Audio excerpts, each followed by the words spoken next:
Olá, irmãos e irmãs, que a graça e a paz de Cristo Jesus esteja sobre vocês.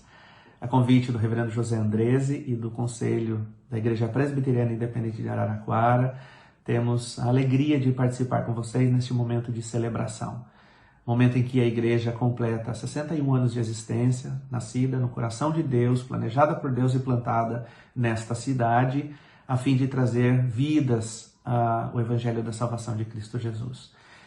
E também uma das grandes marcas dessa igreja é o acolhimento, a maneira que esta igreja recebe aqueles que entram pelas suas portas. Nós somos testemunhas de quanto a igreja é acolhedora e temos sido pastoreado também até hoje, embora estamos distantes, temos recebido o carinho da igreja e louvamos a Deus por isso. Nesse momento, na chamada da adoração, eu gostaria de ler o texto que está no Salmo de número 84, que diz assim, a partir do verso 1: Quão amáveis são os teus tabernáculos, Senhor dos exércitos! A minha alma está desejosa e desfalece pelos átrios do Senhor. O meu coração e a minha carne clamam pelo Deus vivo. Até o pardal encontrou a casa e a andorinha ninho para si, onde põe os seus filhotes, até mesmo nos teus altares, Senhor dos exércitos, Rei meu e Deus meu. Bem-aventurados que habitam em tua casa, louvar-te-ão continuamente. Bem-aventurado o homem cuja força está em ti e em cujo coração se encontram caminhos aplanados. Que passando pelo vale de Baca faz dele uma fonte, a chuva também enche os seus tanques. Vão indo de força em força, cada um deles em Sião aparece perante Deus. Senhor Deus dos exércitos, escuta a minha oração. Inclina os ouvidos, ó Deus de Jacó. Olha, ó Deus, escudo nosso, e contempla o rosto do teu ungido, porque vale mais um dia nos teus átrios do que 1000. Preferiria estar à porta da casa do meu Deus a habitar nas tendas da impiedade. Porque o Senhor Deus é o sol e escudo. O Senhor dará graça e glória, e não retirará bem algum aos que andam na retidão. Senhor dos exércitos, bem-aventurado o homem que põe a sua confiança em ti. Nós sabemos desse momento em que estamos vivendo, onde estamos privados de participarmos de uma celebração dentro do templo. E aqui o salmista diz tão carinhosamente, com tanto amor, tão afável, o desejo dele de estar participando ou na presença, no templo do Senhor. Mas a palavra de Deus em Coríntios, 1 Coríntios, no capítulo de número 6, verso 19, diz que nós somos o templo do Espírito de Deus. E isso traz o conforto para o nosso coração, traz a alegria de sabermos que, mesmo embora não estejamos participando no templo, nós somos templo e morada de Deus. Por isso, com alegria, eu quero convidar a igreja para iniciar esta celebração, sabendo que Deus está no meio de nós. Feche os teus olhos, vamos orar. Senhor, obrigado, Pai, por este momento em que nós estamos celebrando em torno da Tua Palavra, entoaremos cânticos de louvores e adoração a Ti, e sabemos que o nosso culto racional, o nosso culto que oferecemos a Ti, chegará diante de Ti também, Senhor, como oferta suave nos Teus átrios, Pai. Abençoa a vida desta igreja e que ela possa frutificar ainda mais e ser bênção nesta cidade e na vida de tantas outras pessoas. Este é o desejo do nosso coração e assim nós oramos em nome de Jesus. Amém. Amém. Deus abençoe vocês. Um abraço da nossa família. Tchau, Deus abençoe.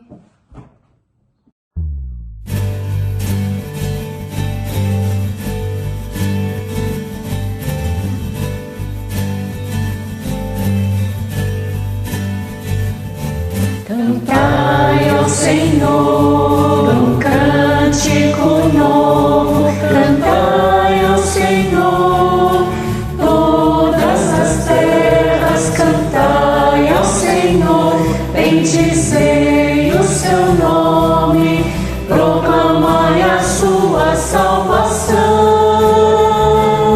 anunciai entre as nações a sua glória, entre todos os povos as suas maravilhas, porque grande é o Senhor, muito digno de ser louvado.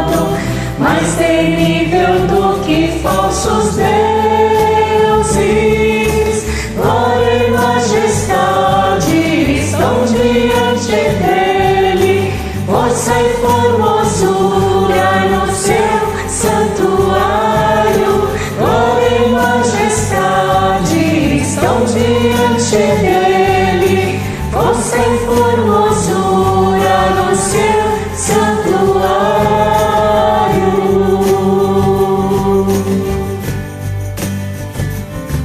Cantai ao Senhor um cântico novo, cantai ao Senhor todas as terras, cantai ao Senhor, bendizei o seu nome, proclamai a sua salvação, anunciai entre as nações a sua glória, entre todos os povos as suas maravilhas, porque grande é o Senhor, muito digno de ser louvado, mais temível do que falsos deuses, glória e majestade estão diante dele, força e formosura no seu santuário, glória e majestade estão diante dele, força e formosura no seu santuário.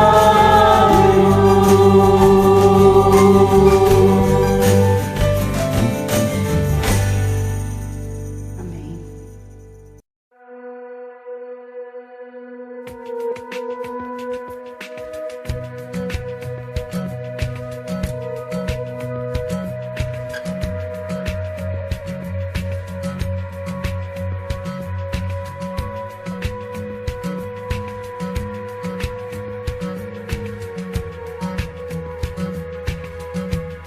Eu olho para a cruz e para a cruz eu vou. Se eu sofrer, participar, sua obra vou cantar. Meu Salvador na cruz mostrou o amor do Pai, o justo Deus.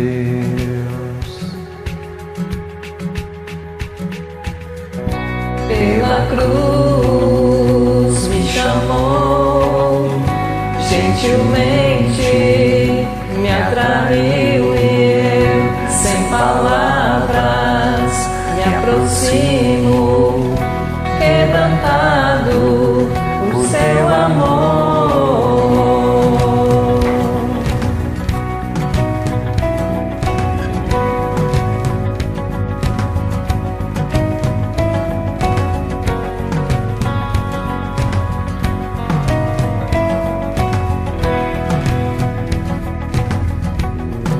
Merecida vida,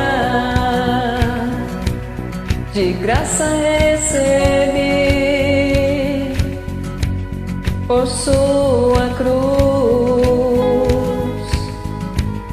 da morte me livrou. Trouxe a vida, eu estava condenado, mas agora pela cruz eu fui reconciliado.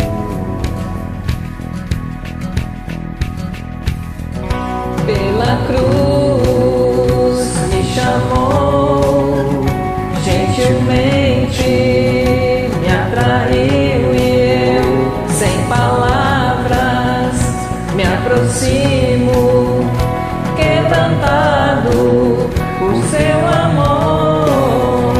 Pela cruz me chamou, gentilmente me atraiu e eu, sem palavras, me aproximo,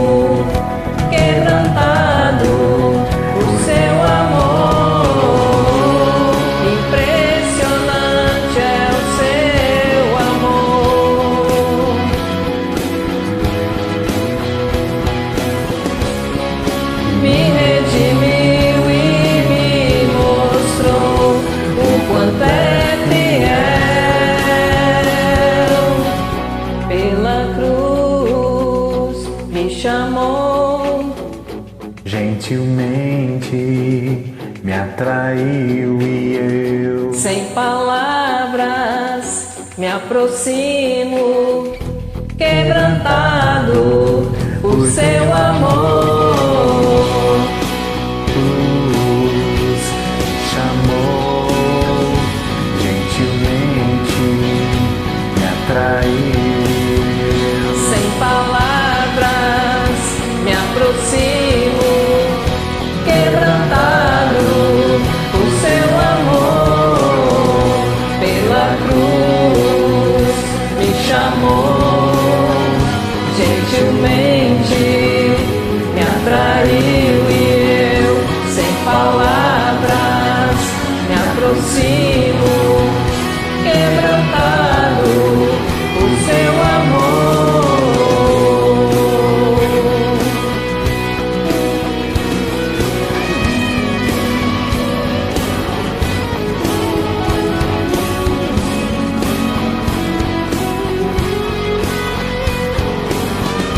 Quebrantado por seu amor.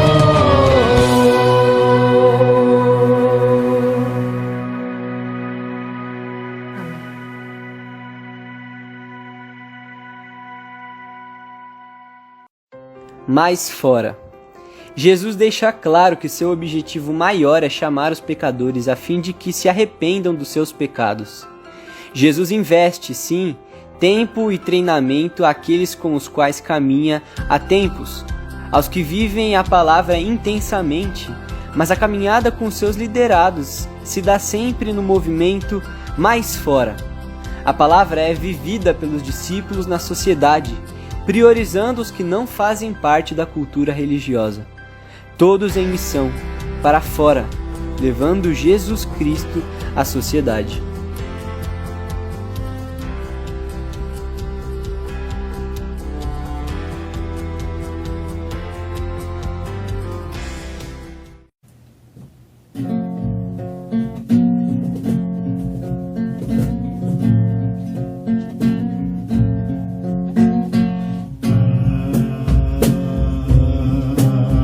Instante, contigo.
Graça e paz, irmãos e irmãs, que a graça e a bondade do Senhor esteja abençoando a sua vida e abençoando a sua casa.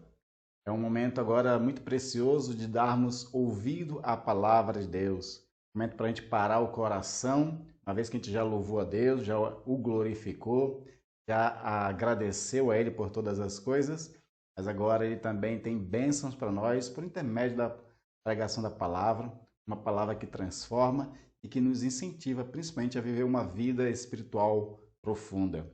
E hoje o tema que eu quero trabalhar, refletir com você, é sobre piedade. Nós vamos já entender o que quer dizer essa palavra e por que ela é tão importante para a vida cristã. Antes eu quero ler um texto com você, 1 Timóteo, capítulo 4, versículo de 7 ao versículo 9. Paulo escrevendo ali ao seu, que antes era discípulo e agora já é um presbítero, já é um pastor da igreja em Éfeso, ele escreve da seguinte forma: mas rejeita as fábulas profanas e de velhas caducas. Exercita-te pessoalmente na piedade, pois o exercício físico tem algum valor, mas a piedade tem valor para tudo, porque tem a promessa da vida que agora é e que há de vir. Fiel é esta palavra e digna de toda aceitação. Nós vamos nos desbruçar um pouco sobre essa expressão piedade, o que Paulo está dizendo aqui para Timóteo, mas antes também vamos estar orando, não só pedindo a luz do Espírito Santo, não só que Ele fale conosco, mas eu quero aproveitar esse momento para nós fazermos uma oração especial para aquelas pessoas que nós conhecemos que foram infectadas por Covid e estão lutando com a vida nos hospitais. Você com certeza deve conhecer alguém que está também no leito de hospital. Vamos reservar esse tempinho para a gente interceder por essas pessoas, além de pedir que o Espírito Santo possa nos abençoar, né, com essa palavra e também assim nos levar a essa espiritualidade profunda. Vamos orar. Pai querido e amado, quero, Deus, antes de qualquer coisa, Senhor, ser grato a Ti. Grato a Deus porque Tu tem nos guardado, nos livrado. Muitos dos nossos irmãos da nossa comunidade, Senhor, estão vivendo já há muito tempo em quarentena, mas de forma necessária. Nem todos, ó Deus, podem estar em quarentena. Alguns têm que trabalhar, têm que sustentar a sua casa. Se essa pessoa não trabalha, Senhor, ela não come, sua família não come. E obrigado porque Tu tem guardado a maioria deles. E todos os demais, ó Deus, que por exposição necessária de estar trabalhando, peço, ó Deus, preserva essas pessoas, guarda essas pessoas, livra elas de todo mal. E aquelas, ó Deus, que nós conhecemos que já foram infectadas pelo coronavírus, que ainda lutam, Senhor, em leitos de hospital, estão na situação de vida ou morte, estão passando pelo vale da sombra da morte. Te peço, Deus, que Tu tenha misericórdia desses irmãos, pastores e pastoras, servos e servas Tuas, ó Deus, que estão sofrendo. Além desses que são ministros da palavra, também nossos irmãos conhecem outras pessoas, ó Deus. Eu te peço, ó Pai, dá vitória a essas pessoas. Livra ela desse mal, Senhor. Já tem ceifado mais de 250 mil pessoas só no Brasil, mais de 2,5 milhões de pessoas no mundo inteiro. Nos guarda, Senhor, desse mal, faz com que ele passe, faz com que ele acabe, Senhor. Que a vacina chegue e abençoe, imunizando as pessoas, ó Pai, em nome de Jesus, abençoa, cura, porta e ajuda na restauração da saúde dessas pessoas. E nesse momento, Senhor, que nós paramos o coração, sentido, ó Deus, de ficar atentos à Tua palavra, nós pedimos, fala conosco, que a Tua voz se faça ouvir, que o próprio Espírito que comunique ao coração, ao ouvido espiritual de cada irmão, edifique, incentive, para que viva aquilo, Deus, que a Tua palavra tanto pede e exige. Que essa mensagem, Senhor, que nós vamos refletir, ela faça sentido, que ela seja, Deus, de fato para nós proveitosa, edificante. Eu te peço em nome de Jesus a Tua bênção e a condução do Espírito Santo nesse momento, Pai. Amém, amém. Nós vamos falar sobre piedade, mas eu gostaria de contar uma pequena história minha particular. Quando eu estava na casa dos 20 anos de idade, eu tive a oportunidade de ler um livro sempre gostei muito de literatura clássica. Naquela ocasião, especificamente, eu estava lendo um livro de Dostoiévski que tem por título Os Irmãos Karamazov. Nessa obra, Os Irmãos Karamazov, ela começa com um versículo bíblico que até hoje eu recordo, e claro, porque também já li várias vezes depois ela nas Sagradas Escrituras, que dizia: se o grão de trigo não morrer, fica só, mas se morrer, gera muitos frutos. Então comecei a ler aquele livro e o Espírito Santo começou a falar comigo.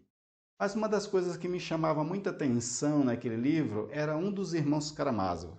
Eram 3 irmãos, a história do livro conta a história de 3 irmãos e de um pai. Um pai que era um homem alcoólatra, uma pessoa muito dura, arrogante, prepotente, dada a muitas brigas. E, além dele, ele tinha 3 filhos, o mais velho chamado Dmitri, que puxava muito ao pai. O do meio era chamado Ivan Karamazov, e ele era uma espécie de filósofo ou intelectual, nihilista. Aquela pessoa que não encontra sentido para nada, uma pessoa que está sempre pessimista, a pessoa que não acredita em Deus, não acredita nas pessoas, não acredita no sentido para a vida. E, inclusive, existem muitos diálogos interessantes desse Ivan Karamazov dentro da obra. Mas a pessoa que mais me chamava a atenção nessa obra era o Alyosha. O Alyosha era o mais novo, e ele, quando tinha 20 anos de idade, ele decidiu ir para um mosteiro, porque ele era uma pessoa de fé. A obra fala que a mãe dele, quando ele ainda era criança, levou ele para uma igreja, e lá ele conheceu um abade, uma pessoa que era uma espécie de líder espiritual. E na expressão russa, esse livro é de um autor russo, né? Na expressão russa é um starets, né? A expressão para aquele que é um líder espiritual. E ali já houve uma certa impressão, já marcou um pouco a vida do Alyosha, aquela ida à igreja, o encontro com aquela figura espiritual. Quando ele tem 20 anos de idade, sendo uma pessoa crente, ele toma a decisão de ir para o mosteiro, porque na cabeça dele dizia assim: que se é para ser cristão, que seja um cristão de verdade, que seja autêntico, que se afaste das paixões do mundo e se dedique completamente a Deus. O Alyosha, ele tinha uma personalidade muito dócil. Era uma pessoa querida, amada. Ninguém tinha raiva dele, porque ele era uma pessoa muito querida.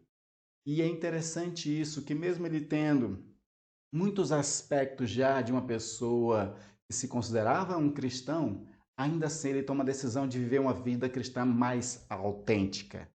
E na concepção do século XIX, né, essa ideia de viver uma vida mais autêntica e um cristianismo mais autêntico tem a ver com se afastar do mundo e, de fato, para um lugar exclusivamente para cuidar da sua vida espiritual.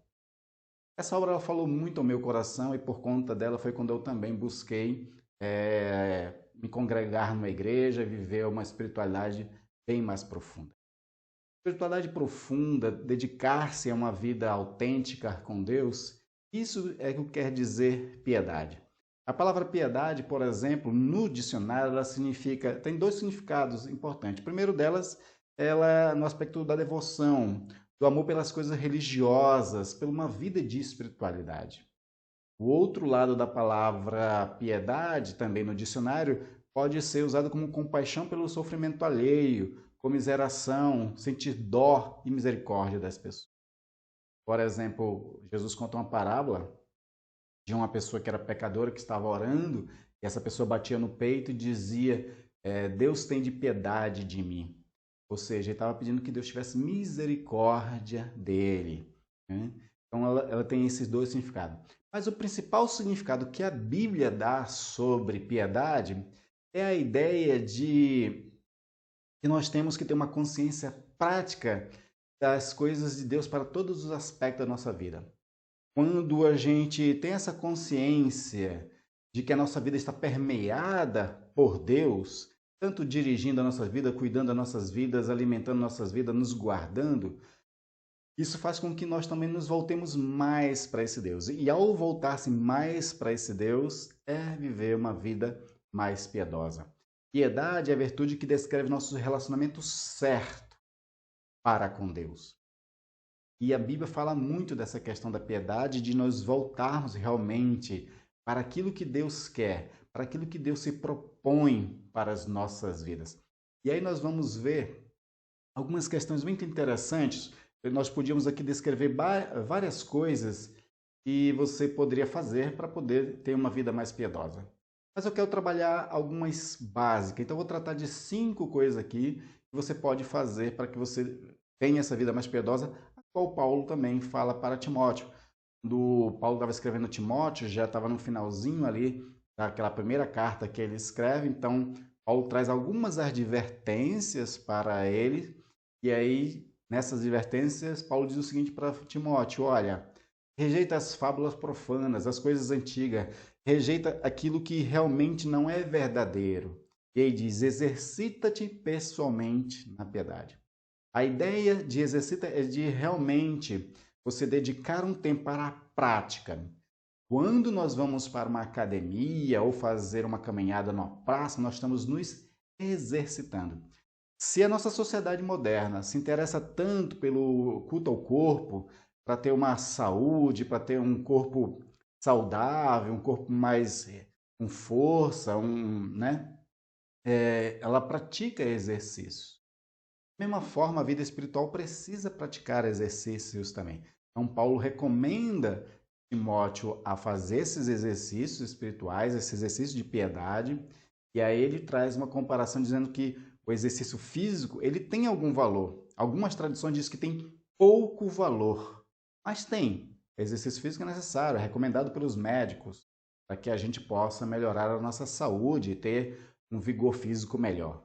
Mas, comparado à piedade, então ela tem pouco valor, porque a piedade tem valor muito mais alto. E aí Paulo diz assim, porque a piedade tem valor para tudo, e porque ela tem promessa para a vida que agora é, ou seja, para o presente, a gente viver uma vida piedosa, ela já traz recursos, já traz bênçãos e produtividade para nossas vidas agora, mas também ela também tem resultados futuros para a vida eterna, como ele diz, a que há de vir.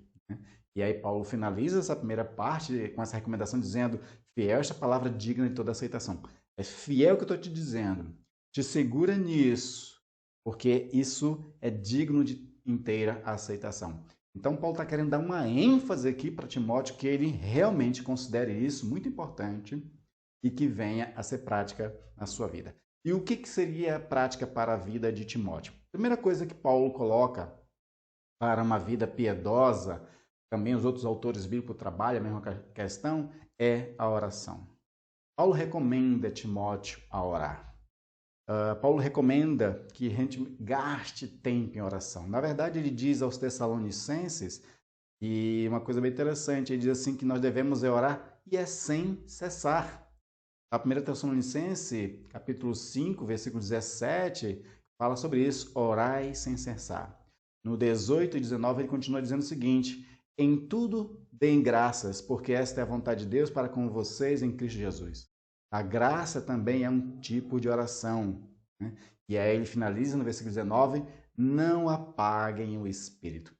Paulo coloca no mesmo grupo aqui, né, de ditos a questão de que nós devemos viver uma vida de gratidão a Deus, não apagar o Espírito ligado à oração. A oração é essa coisa que realmente faz com que nós tanto possamos estar sempre diante de Deus em atitude de gratidão, de louvor, de adoração, como também a gente estar fortalecendo cada vez mais o nosso espírito. É como se o espírito aqui está sendo comparado a um fogo, né? É como se nós colocássemos, então, cada vez mais lenha, colocasse cada vez mais carvão, para que esse fogo não só não se apague, mas ele aumente cada vez mais, para que a nossa vida seja cada vez mais fervorosa, cheia do Espírito Santo. Atos dos Apóstolos fala muito sobre a questão dos discípulos que eles viviam cheios do Espírito Santo, porque eles se dedicavam à oração, se dedicavam ao jejum. Quando certa vez os discípulos de Cristo, os helenistas, né, aqueles que se converteram a Jesus, que não eram da descendência de judeus, se converteram, aí ele diz assim, olha, o povo judeu está sendo suprido, a necessidade deles, mas os helenistas não estão sendo.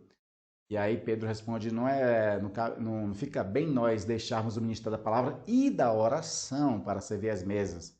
E aí ele institui ali a diaconia, né, para as pessoas elegerem diáconos para poder servir essas mesas. Por quê? Porque eles consideravam muito importante também a oração.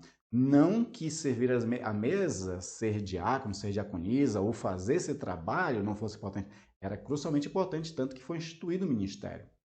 Mas diante da missão que Pedro e os apóstolos tinham, eles também tinham que ter bastante tempo para dedicar-se à oração. Jesus também traz para nós um grande exemplo de oração. E olha que Jesus era o próprio Deus, mas ele ora ao Pai.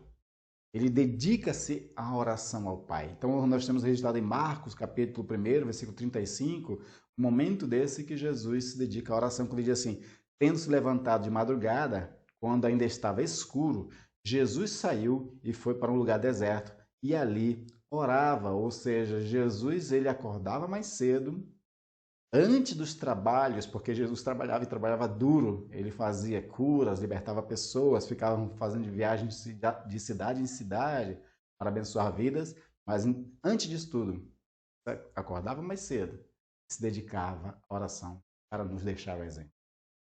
Charles Spurgeon, ele dizia que ou todo cristão é um missionário ou não é um cristão.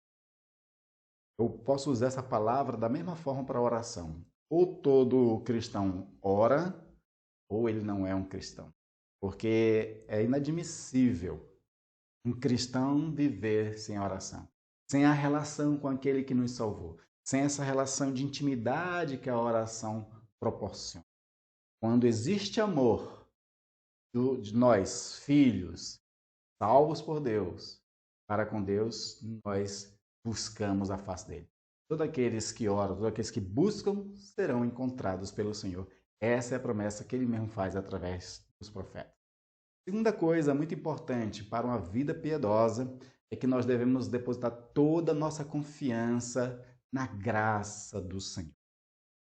Se nós somos religiosos nesse sentido de termos a fé, de caminharmos na fé, de termos um Deus, então é importante que nós, como cristãos, tenhamos uma fé viva, uma fé confiante, uma fé que deposita toda a vida aos pés do seu Senhor e assim conte com a graça, conte com o poder dele, conte com a ação dele a nosso favor sempre.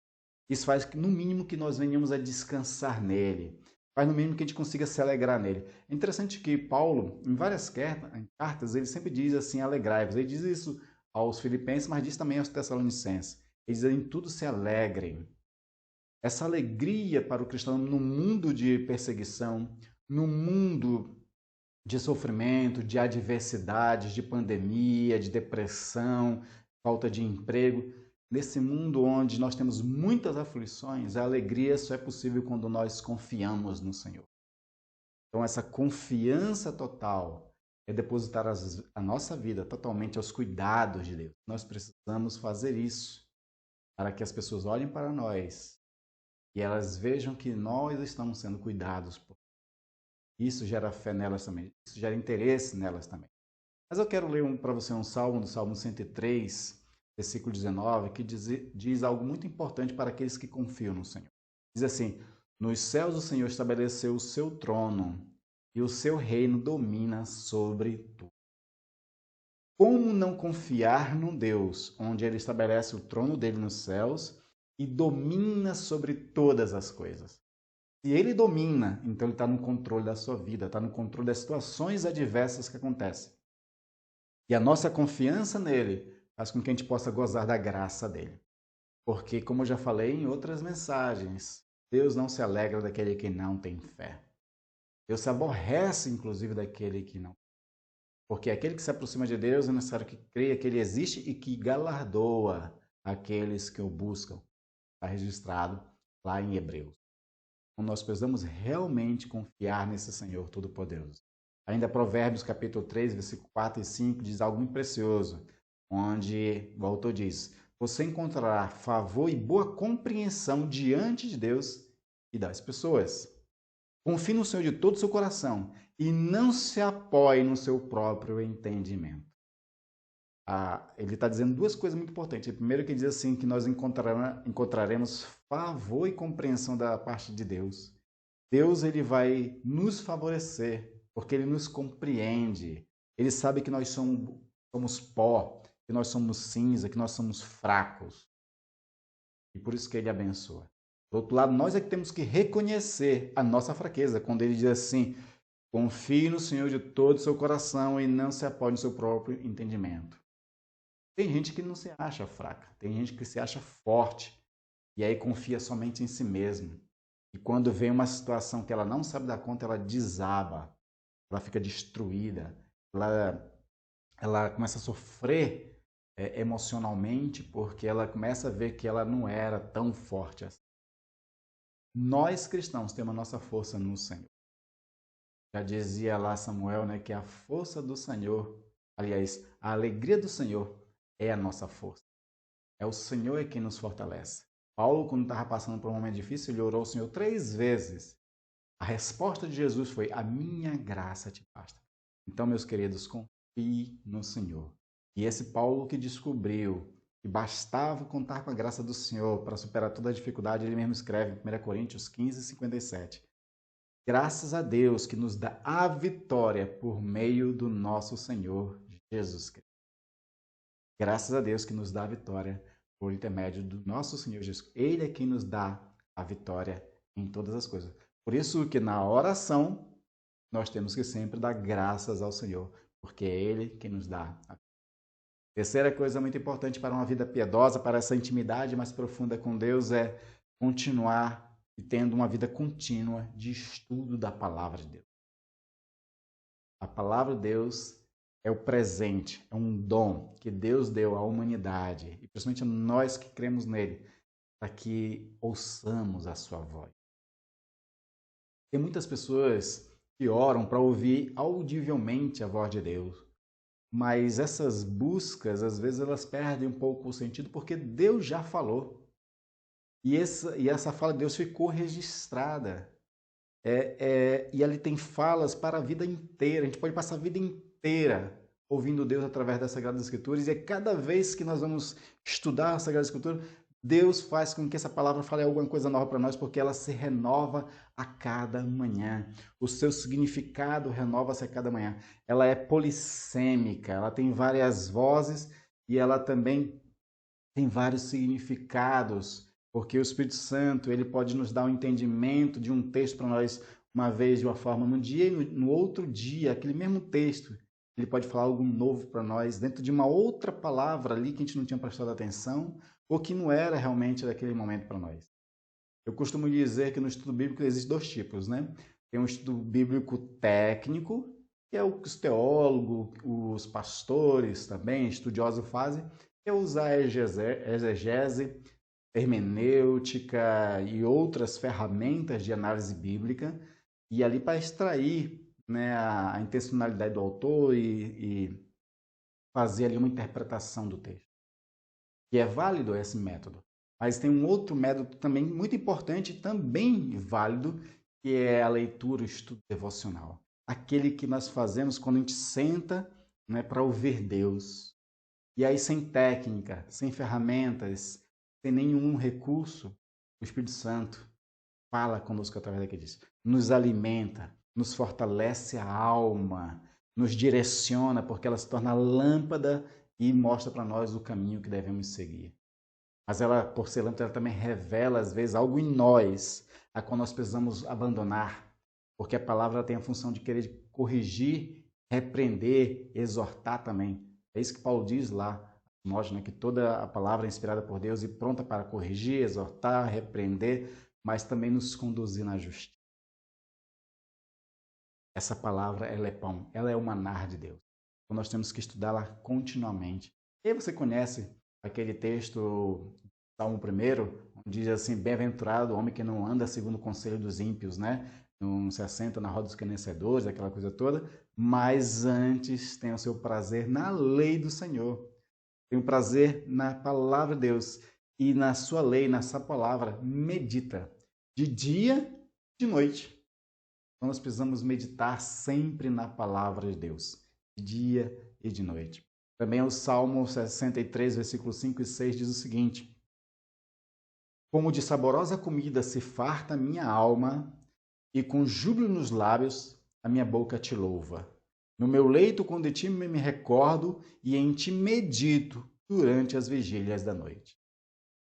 O salmista ele tem como saborosa comida para a alma dele, e também sempre nos lábios louvor a Deus, quando ele medita no Senhor, e essa meditação do Senhor se dá por intermédio da sua palavra, por intermédio daquilo que Ele está fazendo em nossas vidas, porque Deus ele opera, está sempre atuando a favor de nós todos os dias. E essas experiências que nós temos com o Senhor também é uma forma de Deus nos comunicar, né? E aí, quando a gente volta para a palavra, a gente começa a entender mais o que Ele está fazendo conosco. Então, oração, uma vida de fé e confiança na graça do Senhor, uma vida contínua do estudo da palavra, essas coisas realmente fazem parte de uma vida piedosa. Mas ainda existe mais. A questão de que depois que você medita na palavra de Deus, é necessário que nós venhamos a obedecer. Não pode ser piedoso uma pessoa que tem Deus como Senhor, seu Deus, tem a palavra como palavra dele, mas ao lê-la não obedece. Conheço muitas pessoas que são estudiosas das Sagradas Escrituras, inclusive não são religiosas, elas são até ateus, agnósticas, elas estudam como a Bíblia como se fosse uma literatura, eles não obedecem.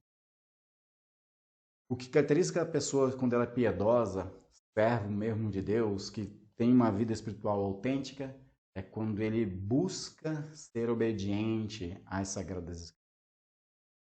O próprio Senhor, ele sempre exigiu obediência às suas Sagradas Escrituras. E não é uma opção. Obediência faz parte da vida piedosa, faz parte do caráter daquele que foi salvo, principalmente nós que fomos salvos. Nós temos isso como uma grande responsabilidade. Se nós quisermos a palavra privilégio, porque na verdade obedecer a Deus é um privilégio também. De poder contar a natureza de Deus, pertencer à mesma natureza de Deus através da obediência, como Pedro coloca nas suas epístolas. Então, nós precisamos também buscar um padrão de justiça estabelecido por Jesus Cristo na sua palavra. A palavra de Deus, de Gênesis a Apocalipse, ela tem muitas verdades, ela tem muitos mandamentos. Mas se você quiser um resumo do que Deus espera de você para você praticar, se especialize no Sermão do Monte. São 3 capítulos somente, o 5, o 6 e o 7. Naquele texto ali está o resumo da vontade de Deus para nós, onde Jesus traz para nós a síntese do reino de Deus, a síntese da lei de Deus.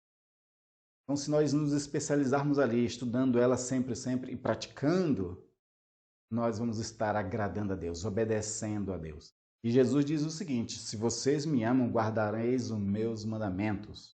Fala em João 14:15. Se vocês me amam, Jesus está dizendo, vocês guardarão o meu mandamento.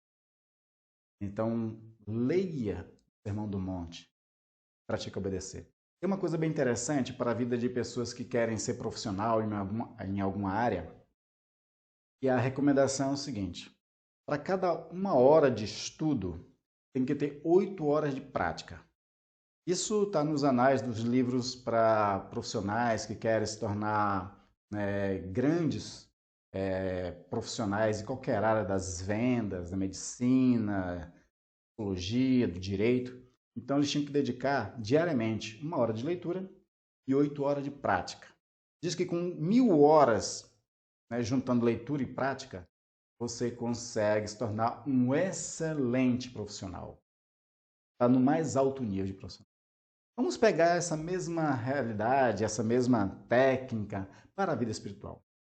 Se você se dedica 1 hora de estudo da Bíblia e 8 horas de prática, de praticar o Evangelho, nós vamos estar subindo o nível também e seremos excelentes cristãos. Olha que coisa interessante e maravilhosa. Aí você vai dizer, mas não tenho tempo para dedicar 1 hora de oração e 8 ou 10 horas de prática. Claro que tenho. Porque você vive. Quando você acorda, do momento que você acorda até a hora de você dormir, você tem pelo menos 16 horas, para praticar o Evangelho. Nos relacionamentos, na fé, nas práticas. Sempre tem oportunidade de nós vivermos o Evangelho. Porque o Evangelho é um estilo de vida, gente. O Evangelho é para coisas cotidianas mesmo. Então nós temos que realmente nos dedicar a praticar o Evangelho. Então, se você ler, por exemplo, uma pequena porção do Sermão do Monte, passe o dia todo ou a semana toda vivendo aquela realidade, praticando aquilo. Quando você menos esperar, Jesus vai estar sendo formado em você no sentido de que você vai estar vivendo não a sua vida, mas a vida de Cristo em você por intermédio dessa palavra. É isso que Paulo quer dizer lá em Gálatas, quando diz assim, já não eu mais que vivo, mas Cristo vive em mim, e a vida que eu tenho na carne é a vida na fé, aquele que me amou e me salvou. Porque ele vivia o Evangelho. A tal ponto que esse Evangelho, né, foi se encarnando em Paulo.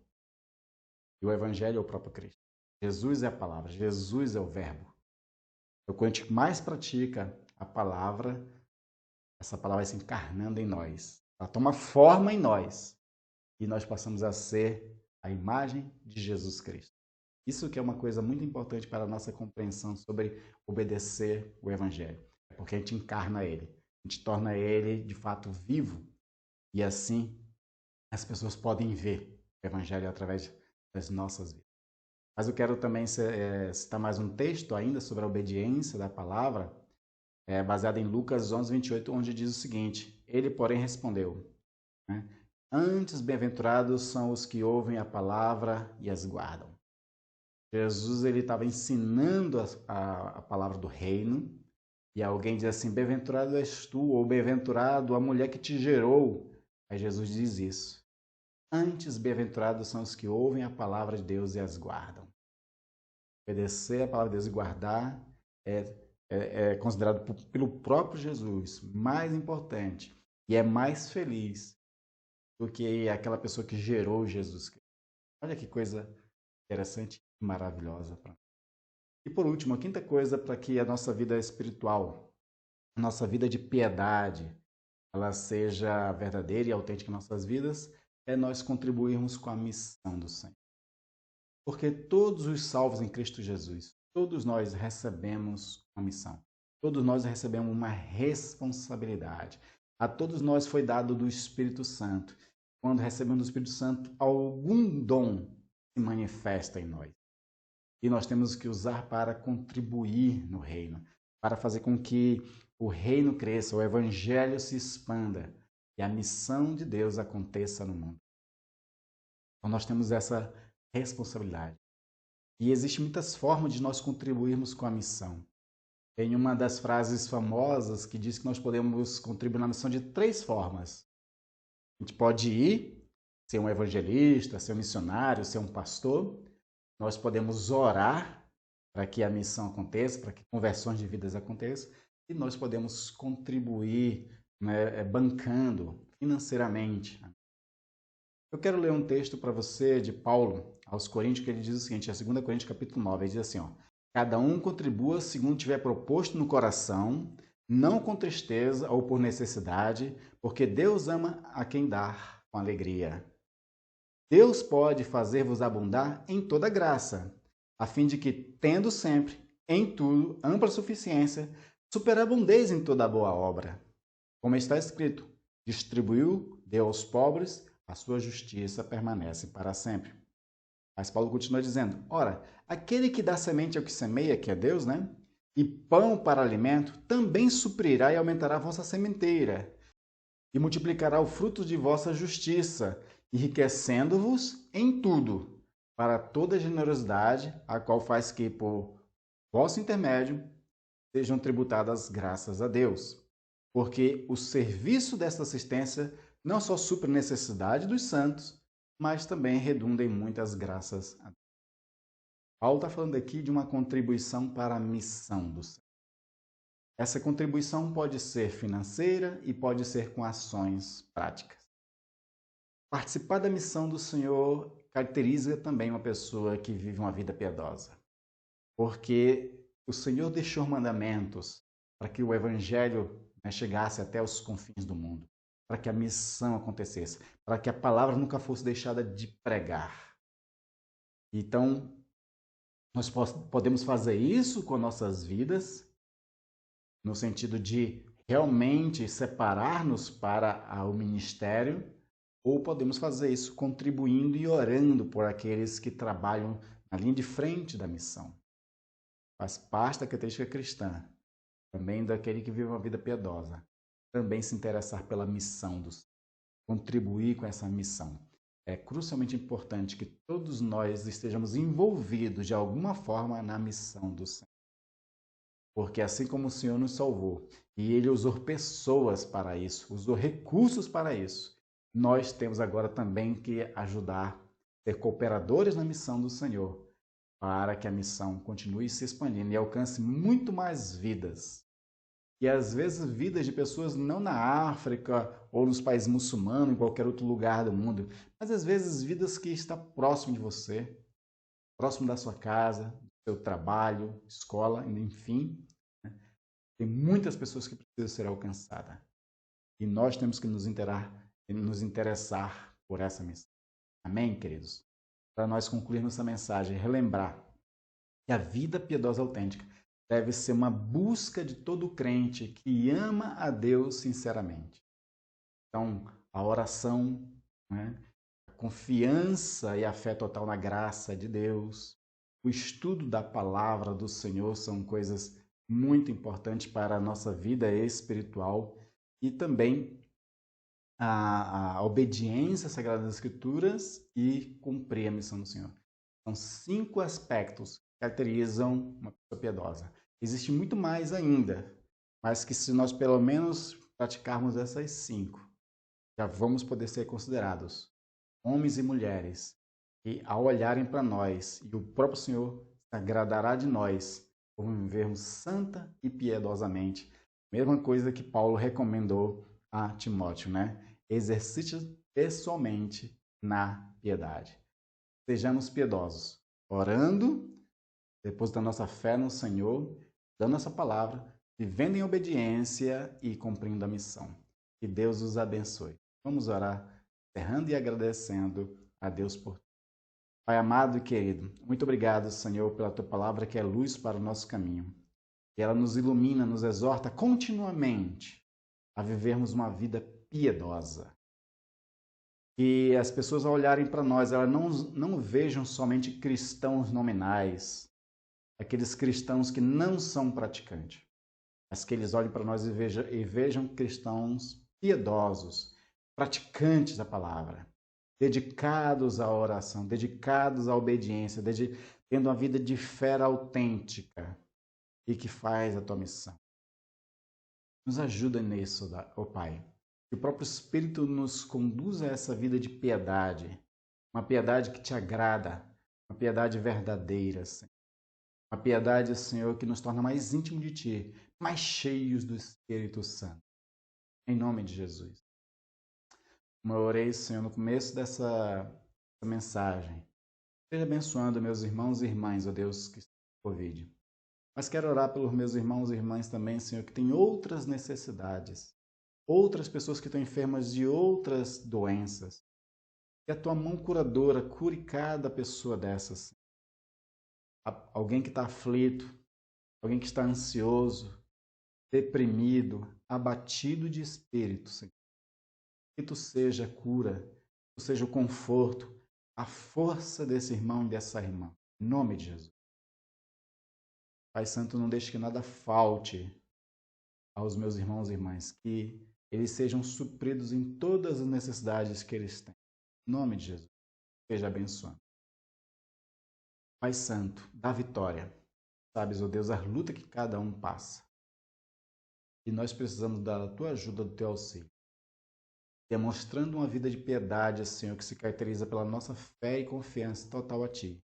Nós contamos com a Tua graça que nos basta, que nos supre toda necessidade e que nos dá a vitória. Como Paulo disse, graças ao nosso Senhor Jesus Cristo que nos dá a vitória. E nós aguardamos, Senhor, a nossa vitória. Já coloque em nossas mãos a bandeira da vitória, pois tu és o Jeová Nissim. Você, Senhor, a nossa bandeira de vitória sobre todas as lutas que passamos. E oramos em nome de Jesus Cristo. Amém. Receba a bênção, meus irmãos e irmãs. Que a graça do nosso Senhor Jesus Cristo, o amor de Deus, nosso amado Pai, e as consolações do Espírito Santo estejam com você, abençoando a sua vida, conduzindo você e lhe dando vitória e fazendo de você, filho, uma filha piedosa, para testemunhar o amor e a salvação de Deus por todo o mundo, desde agora até a vinda de Cristo Jesus. Amém.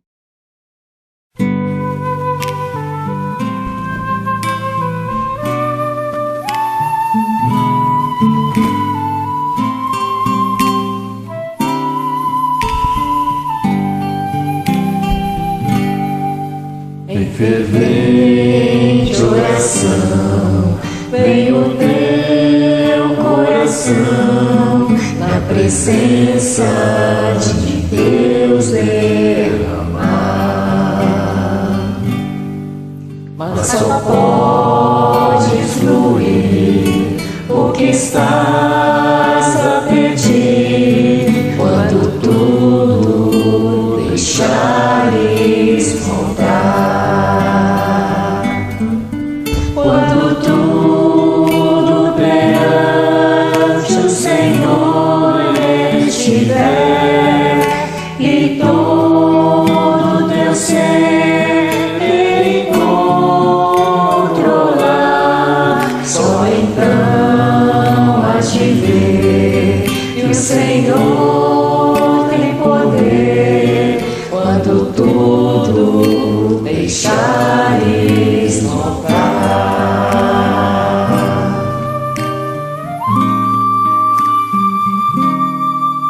Maravilha de amor te fará o Senhor, atendendo a oração que aceitar.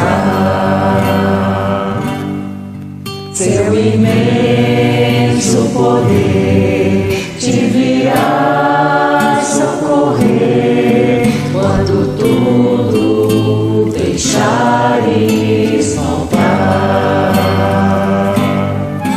Quando tudo perante o Senhor estiver e todo teu ser Ele controlar, só então has de ver que o Senhor tem poder quando tudo deixares faltar.